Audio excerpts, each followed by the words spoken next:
fazer a defesa.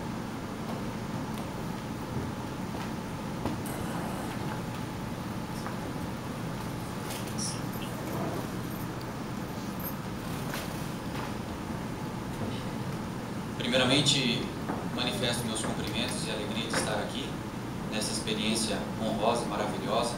Cumprimento a nossa amiga Nath, que hoje representa a classe de juízes, né, do estado do Paraná. Cumprimento aos amigos, Ministério Público, representante do Ministério Público, assistente de acusação, que fez uma belíssima explanação, o meu amigo que hoje nos acompanha na defesa, e também a todos os serventuários da Justiça e aos amigos aqui presentes que nos prestigiam e também, com certeza, nos ajudam a terminar esse curso, né? Graças a Deus. Primeiramente, e aos senhores jurados também, senhores jurados que hoje, de forma especial, têm um papel de enorme relevância tanto para a sociedade que lá fora anseia por justiça, como também aqui dentro, porque nós aqui estamos cientes do que realmente aconteceu, do que realmente se passou naquele dia, naquele domingo, na hora do almoço. Nós sim somos capazes de cientificamente comprovar e julgar aquele cidadão que já passou por diversos julgamentos lá fora, aquele cidadão que hoje se encontra numa condição inferior devido a um fato de sua vida, devido a uma ocorrência que infelizmente levou ele a estar nessa condição. Inicialmente, eu queria salientar a vocês o porquê estamos aqui hoje. Trata-se de um delito contra a vida, como todos sabemos. Os delitos contra a vida, eles estão constitucionalmente garantidos a serem dispostos ao julgamento mediante o tribunal do júri. Mas por que o tribunal do júri? O tribunal do júri é a sociedade. O tribunal do júri reacende a gama, o desejo de justiça de que nós temos dentro de nós. Ou seja, à medida com que um semelhante nosso é ceifado, é retirado de nosso meio, a Constituição Federal permite que nós julguemos os possíveis causadores deste delito. E hoje temos aqui o senhor José, né? Também devo salientar a função de nós, advogados de defesa. A nossa função aqui hoje não se limita a simplesmente atuar por vontade ou por profissão na defesa de uma pessoa, mas sim fazer a justiça. Nós estamos aqui hoje para que a justiça seja feita e seja demonstrada a toda a sociedade. Por isso, o nosso papel, muito mais do que proceder uma defesa descabida, uma defesa, né? Ela sim é um dever moral, ético, de todo advogado. Por fim, a função de vocês. A função de vocês de colher tudo o que foi dito aqui, de colher todos os depoimentos, as provas que os senhores tiveram acesso, vocês tiveram isso, e juntar isso e criar a justiça. Votar ao final pela justiça e que ela seja feita. A primeiro momento, adentrando a nossa discussão, nós reconhecemos que José, até mesmo pela materialidade comprovada nos autos, José matou Salvador. Sim. Como eu disse, nós estamos aqui para fazer a justiça e reconhecemos, ele matou. Porém, teremos que analisar com calma e minuciez por que aquele homem teve essa atitude. Será que nós, no lugar dele, teríamos a mesma atitude que José teve? Vejamos que foi explanada aqui toda a vida, toda a circunstância do fato. será que se nós se colocássemos no lugar dele, também agiríamos dessa forma? E para isso, nos é delimitado o que ser debatido. Como eu já disse para vocês, a nossa função e o tribunal do júri, estando constitucionalmente garantido, também nos traz alguns princípios que norteiam o nosso trabalhar. No caso, venho trazer para vocês o princípio da correlação. O princípio da correlação diz que o tribunal do júri, o réu, ele tem que ser julgado pelo que foi pronunciado. Ou seja, ficou claro aqui que a pronúncia totalmente afastou a qualificadora, que aumentaria a sua pena consideravelmente. A pronúncia trouxe ao julgamento de hoje, nesta manhã, o delito de homicídio simples, como já dito por nosso grande amigo, de 6 a 20 anos de reclusão, tendo sua pena o homicídio simples. Ou seja, nos atentemos ao que foi pronunciado, nos atentemos a obedecer o princípio que norteia esse julgamento. Ou seja, vamos julgar conforme o que está nos autos, vamos julgar conforme o que foi dito aqui hoje. E para dar início à nossa tese de defesa, convido aqui o nosso doutor Renan. Ele vai continuar a explanação e dar início à nossa discussão.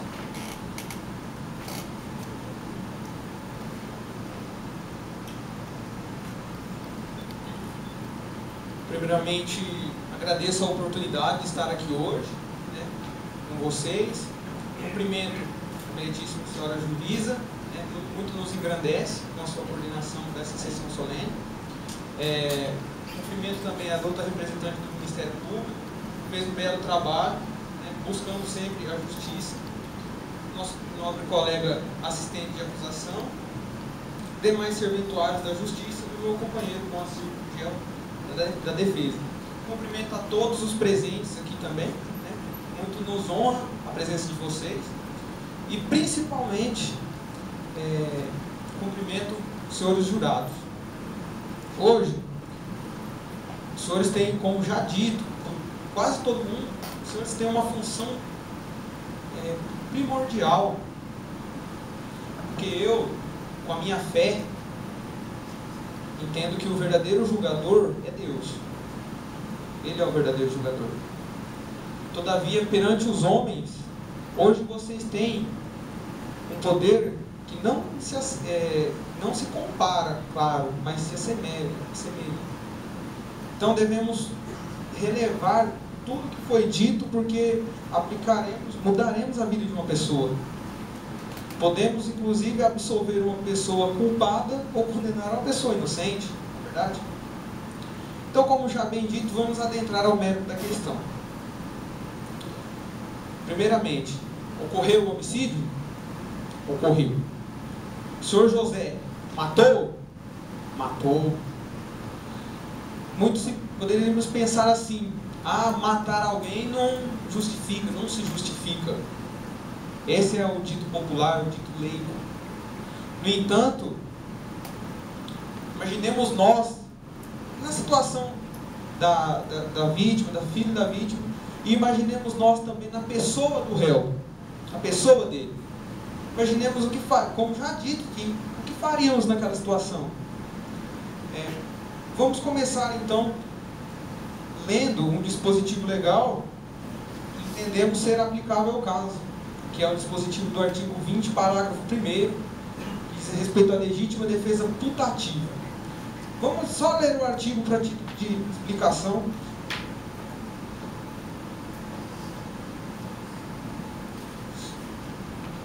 É isento de pena quem, por erro plenamente justificado pelas circunstâncias, supõe situação de fato que, se existisse, tornaria a ação legítima.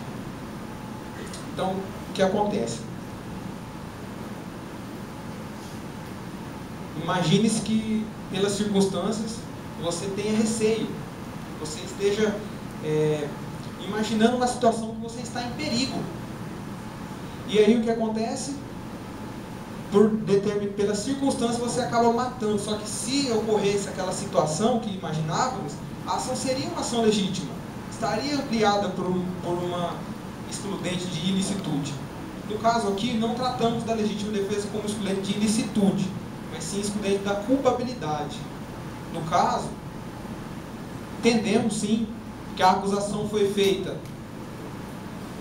por homicídio doloso, simples, e ele teve o dolo de dar a facada. Ele confessou. Vamos ser leigos, ingênuos, ao ponto de entender que não matou. No entanto, vamos pensar o seguinte: o que poderia acontecer para a gente enquadrar a legítima defesa putativa nesse caso? Circunstâncias devem justificar. E circunstâncias, jurados, tivemos muitas. Não foram poucas testemunhas que falaram. Primeiramente, a senhora ex-esposa da vítima, convive maritalmente com o réu. Diante de uma situação completamente hostil entre eles. Isso aí havia hostilidade entre eles, sim. Nós temos que observar isso. Havia hostilidade. Primeira circunstância. Então, notoriamente, imagine você só, chama um amigo para tua casa, chama um amigo para morar na tua casa, e depois ele termina, em determinado momento no futuro, fica com a tua mulher. Seria estranho. Seria estranho. Isso aí é óbvio. Então não havia aquela questão da... ele só ia lá para visitar as suas filhas. Perdão, senhores. Isso aí a gente não temos sequer comprovação nos autos, né, de que ele ia visitar mesmo. Temos uma menção. Sabemos que ele bebia. Isso é razão? Claro que é uma razão. Uma pessoa bêbada, ela fica descontrolada. Ou seja, junta-se esse ambiente hostil. Pessoa já bebia. O policial Laudisvaldo falou pra gente aqui, ó. Eu como policial sei na cidade. Na cidade, ele ameaçava, ele agredia, a gente ouvia falar.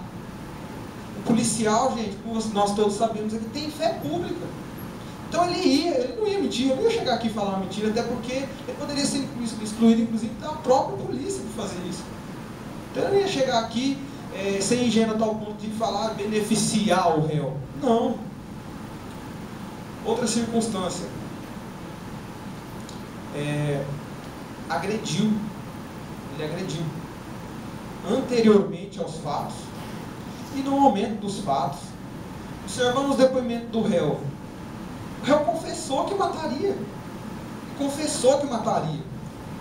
Que matou, perdão. Ele confessou que matou. Então eu não teria por que chegar aqui e falar, não matei. Não matei, não. Imagine só, ele ia ter capacidade de pensar no momento dos fatos, quando está atuar em legítima defesa. Não. Ele matou, aquele momento foi um momento complicado, um momento difícil. Analisemos o fato. Domingo, 12:30, num ambiente hostil entre eles. Será as suas filhas?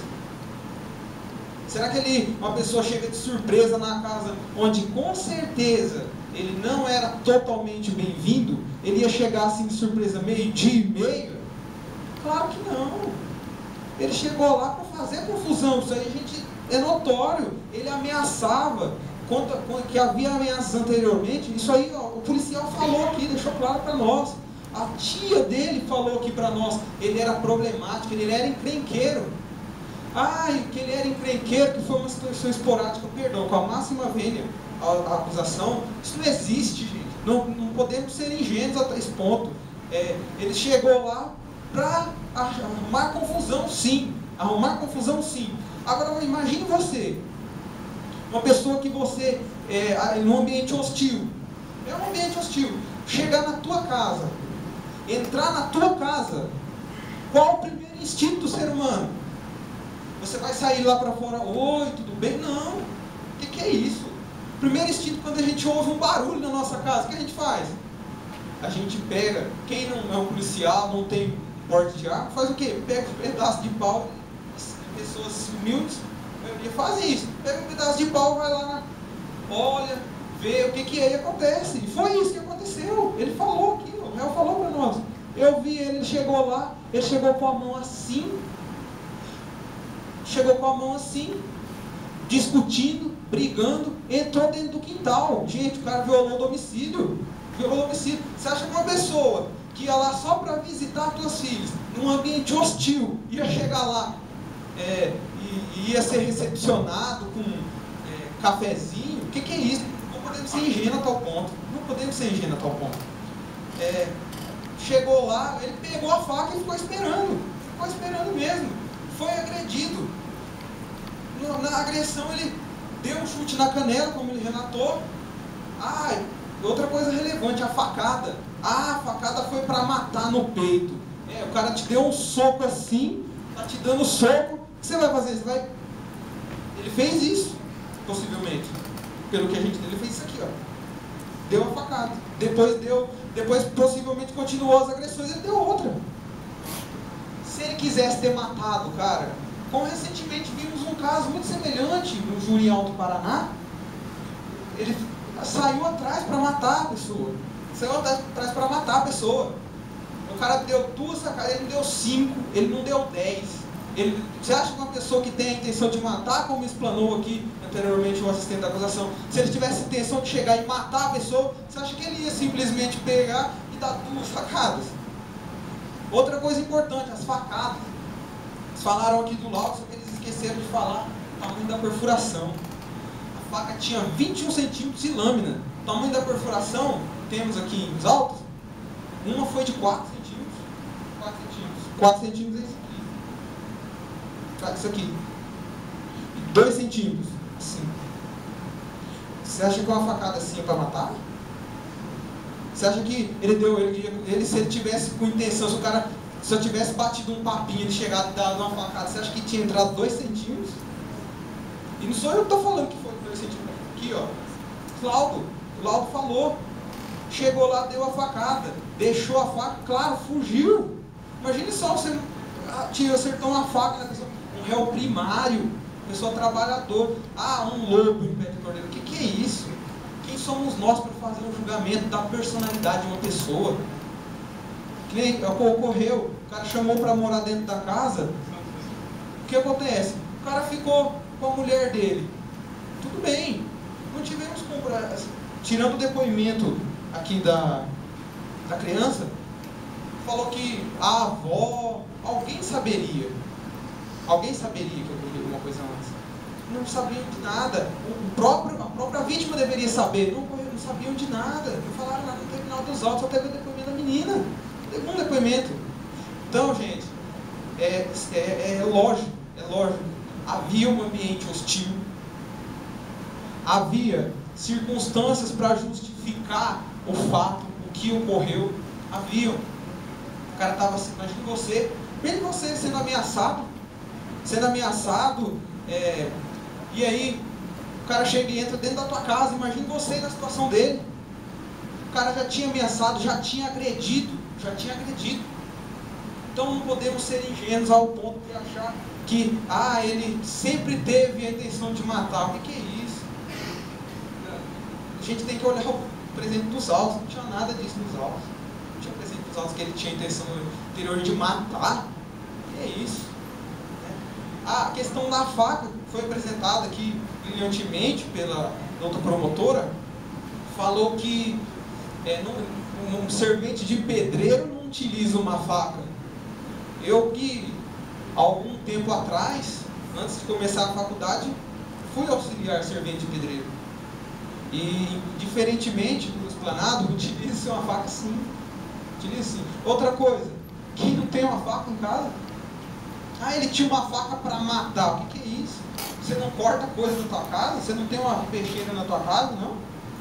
Eu simplesmente desconheço uma residência que a pessoa, a não ser que ela tenha poucos recursos financeiros, mas e só tem a faca. Então, vamos entender certinho. Circunstâncias estão presentes, justificavam os fatos, justificavam-se agressões anteriores, ocorreram. Momento dos fatos, o cara deu uma facada. Se ele quisesse dar uma facada para matar, ele teria dado 2 facadas, gente. Ou ele teria saído atrás da pessoa, ia deixar o cara sair de casa e ia matar. Claro que ele ia fazer isso se ele quisesse matar, se ele tinha intenção de matar. Nós não estamos falando aqui que ele matou, né? Ele deu a facada dolosamente. Mas quero entender vocês, a legítima defesa putativa, ela afasta, no caso, o dolo. Ela vai afastar o dolo. E nós não estamos aqui falando esse tipo de coisa para absolver o culpado, o cara que matou. Não, nós estamos reconhecendo, ele errou, ele pagou, ele ficou preso preventivamente 1 ano e 8 meses. 1 ano e 8 meses. Então, haviam circunstâncias, justificaram a ação, justificaram. Imagine você, eu só peço isso, imagine você na situação dessa. Imagine você na casa lá, o senhor na casa, tua casa, entra um cara inimigo teu, você vai fazer, você vai ficar, pô, não. Devemos entender essa questão.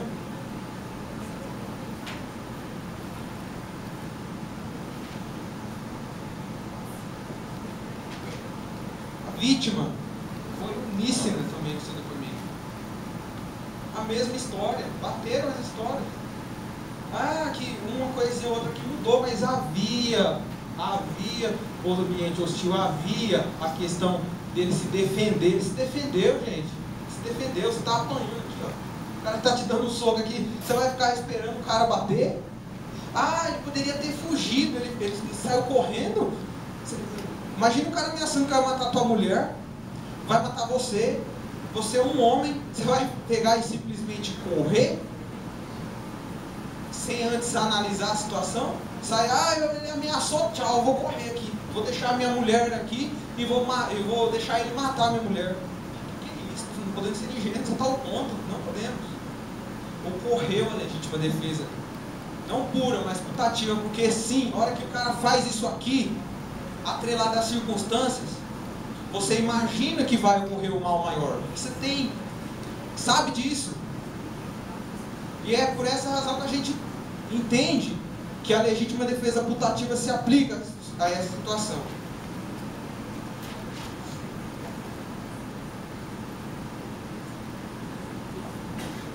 A questão de que a intenção era de longa data. Devemos nos ater às provas dos autos. Tivemos algumas provas dos autos apresentadas aqui para fundamentar isso? Nada.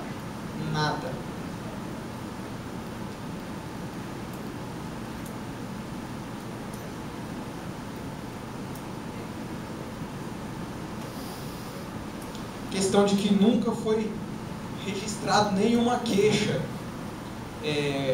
Certamente a acusação deveria ter observado o policial lá de Isval aqui. Né? Ele falou, o policial falou, inclusive o próprio depoimento aqui, é claro, ele fala. Fizemos alguns procedimentos das queixas que ele realizava, para a gente entender queixa, né, é popularmente conhecido como boletim de ocorrência. Então havia indícios. O policial falou, ele era encrenqueiro. A situação, então, enquadrar que ele matou um pai de família, matou um inocente, o que é isso? A gente analisa só a perspectiva da vítima e a perspectiva do acusado. Põe-se no lugar do acusado no momento dos fatos, põe-se lá, coloque-se lá. Se você não mataria, se você deixaria matar a tua família também?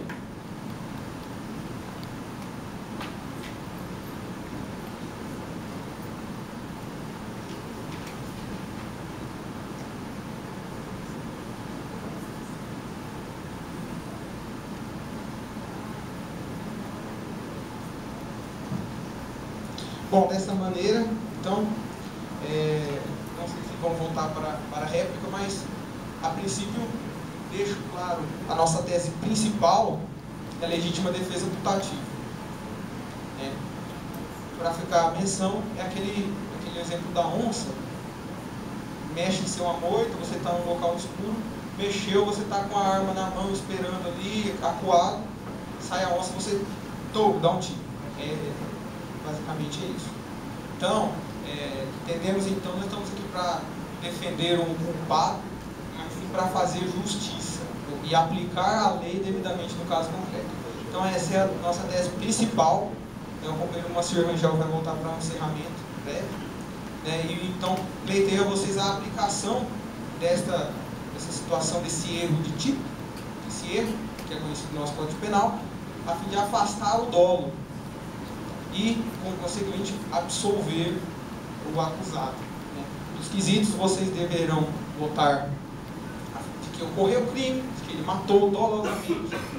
No entanto, na hora que eles falarem, não, agiu sobre legítima defesa putativa, agiu. É um caso claro, provas foram congruentes nesse sentido. Bom, o companheiro Rangel vai voltar aqui, vou passar a palavra para ele. Muito bem salientado pelo nosso companheiro. Devemos salientar que ainda deve se afastar qualquer tipo de excesso de culpa, de excesso de ação por parte do réu. Ora, a única intenção e a atitude dele fora de parar com aquela injusta agressão que ele sofria, não só no momento dos autos, mas ele sofria, como bem dito aqui, há muito tempo. Ele já apanhou, ele já sofreu ameaça, ele era um coitado. Quantas vezes ele apanhou em mercado, em padaria, em meio à sociedade? E agora, com todo respeito aos acusadores, surge a versão de que ele já teria há muito tempo ministrado, orquestrado essa ação, o que não se cabe, o que não deve ser prosperado. Complementando ao dito, a vítima andou por cerca de 50 metros. 50 metros. Quem mata, deixa alguém andar por 50 metros e morrer virando uma esquina?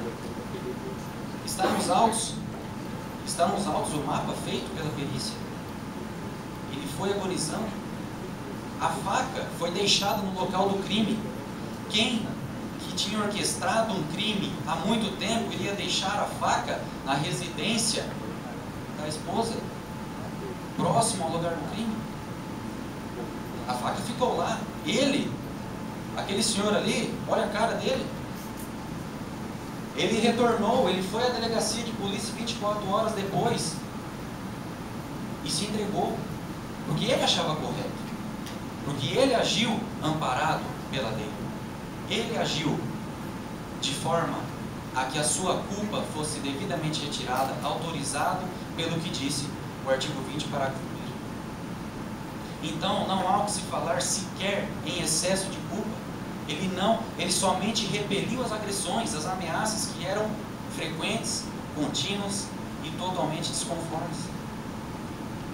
Legítima defesa putativa, devemos afastar qualquer possibilidade de condenarmos aquele rapaz pelo excesso, por um possível excesso de que ele tenha repelido a justa agressão, e do mais, de forma secundária, tendo em vista também o adiantado da hora, vejamos que temos uma segunda tese, uma tese secundária, uma tese subsidiária. Vejamos que o Código Penal, ele nos autoriza a impor ao réu um privilégio.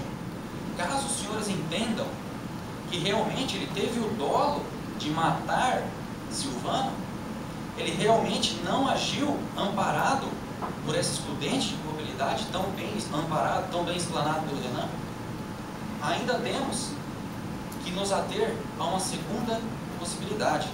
O artigo 121, parágrafo 1º, ele prevê uma causa de diminuição de pena, um privilégio a certas pessoas que praticam crimes contra a vida em determinadas circunstâncias.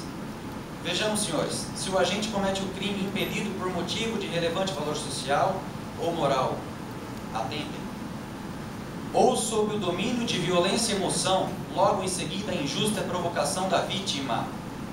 Vou repetir para os senhores. Ou sob o domínio de violenta emoção, logo em seguida injusta provocação da vítima. o juiz pode reduzir a pena de 1/6 a 1/3. Ora, senhores, está claro, tanto nos autos como ao conteúdo probatório aqui produzido, a enorme, a vasta, injusta agressão sofrida. A circunstância está clara.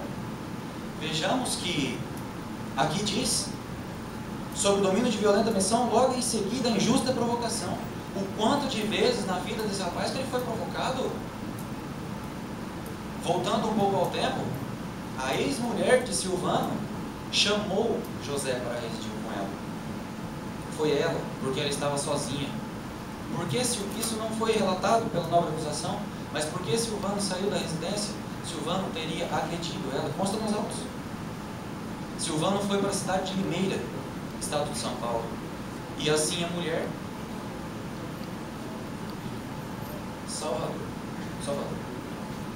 Salvador Trajano teria ido para a cidade de Limeira. E devido a isso, a mulher não ter condições de dar sustento às suas filhas, se amealhou com o réu. Ora, excelência, ora, senhores, vejamos que as circunstâncias mostram evidentes. O réu, por fazer um papel de pai, no qual Salvador não foi ainda julgado, foi ainda ameaçado, foi ainda covardemente agredido em meio à via pública, a mercados e padarias. E no momento, no dia dos fatos, ele também, inesperadamente, chega o rapaz do portão, como muito bem enteatrado, encenado pelo nosso amigo, chegou no portão, já proferindo ameaças, devidamente, conforme visto aqui, ele estava frequentemente alcoolizado, proferindo ameaças, proferindo chutes na canela do réu. E o que foi essa injusta agressão, o que motivou isso? Todo esse passado, ou seja, quando chegou ao portão, toda a história foi revivida, e além da história, o momento também se perfazia. Ou seja, ele praticou o delito, porém, pelas circunstâncias que ocorreram, deve ele ter sua pena amenizada. Mais uma vez eu peço para vocês se colocarem no lugar daquele pobre rapaz. Ora, ele foi ajudar uma família e acabou sendo agredido, ele acabou sendo rechaçado por toda uma sociedade. Vejamos se não é caso de se aplicar o privilégio. Vejamos o que diz Guilherme Souza Nutti, um dos maiores doutrinadores da atualidade, citando uma lição de Nelson Bria. A violenta emoção é um estado de ânimo ou de consciência caracterizado por uma viva excitação de momento, podendo levar alguém a cometer um crime. Configura a hipótese do homicídio privilegiado quando o sujeito está dominado pela excitação dos seus sentimentos, ódio, desejo de vingança, amor exacerbado, ciúme intenso, e foi injustamente provocado pela vítima, momento antes de tirar a vida dela. Ora, percebo que é vasto, é claro, salta aos nossos olhos toda essa condição sofrida por aquele réu. E agora eu pergunto a vocês, é justo ele responder por esse crime? É justo ele responder a pagar uma pena de 6 a 20 anos, a depender da dosimetria de pena? É justo ele responder integralmente pelo caput do artigo, sem se levar em consideração toda essa circunstância que ocorreu? Será que estamos fazendo justiça se atendermos ao pedido da nobre acusação? Por isso, senhores, quero deixar bem claro a vocês, é evidente que, mediante a tudo que foi produzido aqui hoje, primeiramente, o réu agiu amparado pela excludente culpabilidade. Ele agiu em legítima defesa putativa. Ele agiu pensando no que ia acontecer, na arma que Salvador iria tirar e na vida que ele poderia perder. Ele agiu sem excesso de culpa. Ele agiu para se defender. Ele deu uma facada de 2 centímetros, apesar desta faca não ser a dos autos. porém ela representa muito bem. Ele deixou a vítima caminhar. Ele se entregou. Será que ele deve responder por aquele mesmo que pratica o dolo e foge, pratica o crime? Será que ele deve se enquadrar como a tantos outros que já foram condenados? Será que estamos fazendo justiça nisso? É por isso que peço a vocês, primeiramente, ao ser perguntado em momento próprio, se houve a legítima defesa imputativa, se incide a legítima defesa imputativa, como é claro nos autos, respondam que sim. Em segundo momento, se for perguntado a vocês acerca se ele deve incidir sobre ele o privilégio, respondam que sim, pois está evidente que ele agiu amparado pela lei, pela doutrina e acima de tudo pelo conhecimento que vocês têm de justiça. Desta forma, agradeço a atenção de vocês e peço a vocês que considerem tudo o que foi dito aqui e levem em consideração principalmente as provas produzidas, os argumentos citados, e que seja feita o que nós mais buscamos no dia de hoje, seja feita a justiça. Muito obrigado.